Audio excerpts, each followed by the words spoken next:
Hi everybody. So today we're going to look at how to create two-way frequency tables from Venn diagrams. So during class we went over what two-way frequency tables were. We learned how to read two-way frequency tables. So here we're going to learn how to create a two-way frequency table from a Venn diagram. So here's the problem. The Cold Be Gone Company conducted a study where 100 participants were assigned to either receive a cold medicine or not receive a cold medicine. The Cold Be Gone Company then recorded whether the participants' cold lasted 7 days or longer. The Venn diagram below shows their data. Complete the following two-way frequency table. All right, so we have to fill in the cells here, okay, according to the results that were written or that were drawn on the Venn diagram. So here we go. So the first thing here, it says, this blue circle represents those who received the cold medicine, and the red circle represents the cold longer than 7 days. So those whose colds lasted longer than 7 days. So you see here where the two circles overlap represents the intersection of the cold medicine and longer than 7 days. So this is where the number of people who received the cold medicine and whose colds lasted longer than 7 days resides. So here, cold lasted longer than 7 days and received the cold medicine. So there it is, folks, right there. That's your 23. Okay, where both apply. Okay? Now, if you look outside here, these are the people who are not in either circle. So these 30 people represents the people who didn't receive the cold medicine and whose colds did not last longer than 7 days. So that would be here, right? Cold did not last longer than 7 days, did not receive the cold medicine. So 30 would go there. Okay, now what about here? Those whose colds lasted longer than 7 days, so those in the red, and didn't receive the cold medicine. So these people right in here, those are the ones whose cold lasted longer than 7 days but did not receive the cold medicine because they are not in the blue circle. So these 20 are right up here. Okay? And finally, here it says cold did not last longer than 7 days. Those who received it, but this blue area are the ones who received the cold medicine and their colds did not last longer than 7 days. So it looks like those are the 27 here. Okay, and let's just quickly check, and that is correct. Okay, now let's look at the next one. Okay, so here we're looking at the information given in this paragraph, and they want us to transfer it over to the two-way table. So Jorge asked each of the 24 students in his class if they play a musical instrument. He also asked each student if they play a sport. He gathered the following results. All right, so here we have the following people. There's 24, right? And let's see if I can write on here. Yeah, looks pretty good. So we have 24 total. And here it says 6 students play both a musical instrument and a sport. Okay, so 6 play both. So let's type that in. That's 6. It says 3 students play neither musical nor sports. So again, that goes over here. Okay, these 3 don't do either. Now here it says 14 students in total play a sport.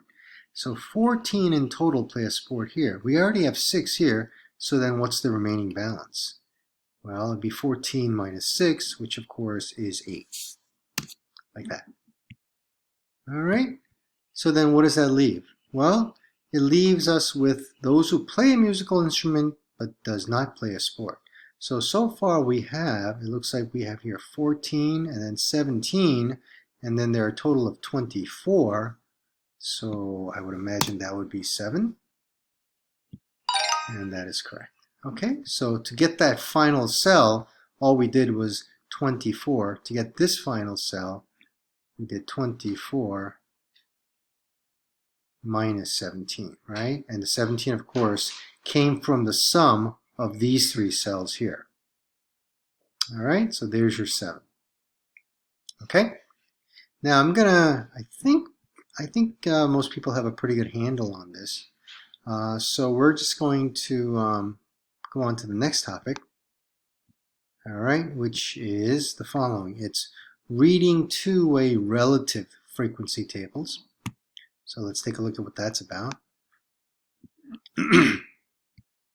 Now, what is the difference between a two-way table or two-way frequency table and a two-way relative frequency table? Well, the word relative, correct? The word relative here expresses some sort of a percentage or a ratio or even a fraction. Okay, so when we have these two-way relative frequency tables, we can actually calculate percentages or ratios or fractions of totals. And so as you see in this table, we see not only the cells, not only the two categorical variables, the income and university, right? University A or B, or the income categories, right? That's why these, even though these are numbers, these are still given as categories. So we have 3 income categories. That's why it's categorical. Not only that, but we are also given totals. We're given row totals here. These are your row totals, and these are your column totals. So this is what differentiates just a regular two-way frequency table with a two-way relative frequency table, because now we have totals here that we can compare these cells against, right? So we have column totals here, and we have row totals here. And if you look at the bottom right, that always gives us our overall total. Okay, that number right at the bottom right is always the overall total. Okay, so let's do this problem. Researchers surveyed recent grads of 2 different universities about their income. Following two-way table displays data for the sample of graduates who responded to the survey. Approximately what percent of graduates in the sample had an income under 20%?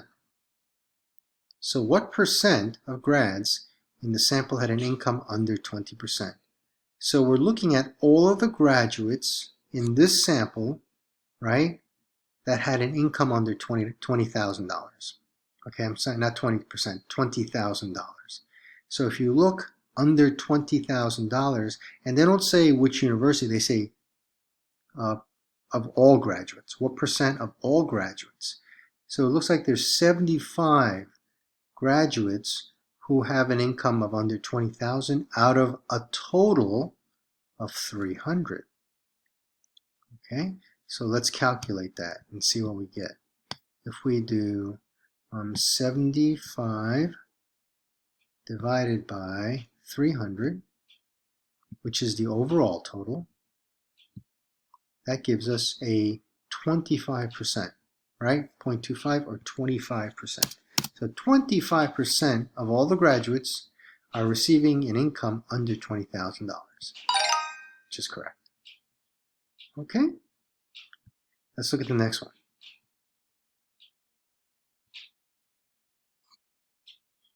Okay, so next question. So in this one we have the following. Tate works at an ice cream stand. Every customer can choose one of 2 toppings, sprinkles or chocolate chips. He recorded the age group and the chosen topping for a sample of 120 customers. Here are the results. Okay, again, age group and toppings. Those are your 2 categorical variables. Your bivariate data is right here. Okay, so sprinkles, chocolate chips, neither. Those are your 3 choices. And then adult, children, and adults. Again, we have our column totals and our row totals. And we can see that 120 is the overall total of all customers. So, of the adults in the sample, what fraction ordered sprinkles? So we're only going to look at the adults. If you look at the adults here, there are a total of 48 adults in this study, in this survey. And of those 48 adults, what fraction ordered sprinkles? Well, it looks like there's only 13 here, adults who ordered sprinkles, out of a total of 48 adults. So it looks like our answer is going to be 13 over 48. Okay, let's check. And that is correct. Okay. Let's do another one. So here it says teams in the NFL or in the National Football League in America are divided into two conferences, AFC and NFC. Some teams have animals as their mascots and others do not. Following two-way table displays this data. All right, approximately what percent of teams have a non-animal mascot? So what percent of all teams have a non-animal mascot? Well, it looks like there are a total of 32 teams completely overall. And of those 32 teams, how many of them have animal mascots? Well, we got to look at the row then, because this row for animals represents 15, correct? So it looks like it's going to be 15, non-animal. Okay, so we got to look the other one. So this is animal, so this is non-animal, right? So 17 are non-animal mascots. So let's delete that. 17 divided by 32, which is roughly 0.53. They want us to round your answer to the nearest percent. So it looks like 53 is the answer here. And we'll check, and that is correct. Okay, I think we have a pretty good handle on this. So I'm just going to move on to the next section. And finally, we are looking at reading two-way relative frequency. So in this problem, okay, let's take a look. Students were surveyed about their preferences between dogs and cats.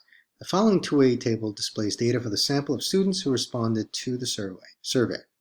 So again, we have male and female students, and we have their preferences. Dogs, cats, none, no preference. There are a total of 100 students who were surveyed. Of females in the sample, what fraction prefer cats? So we have to look at females. So of the total females, and there are 52 females, of those 52 females in the sample, what fraction prefer cats? Here it is. 26 females out of 52 females prefer cats. So 26 out of 52 is our answer. Okay, guys? So that's basically how we read those relative frequency tables. Okay? Take care.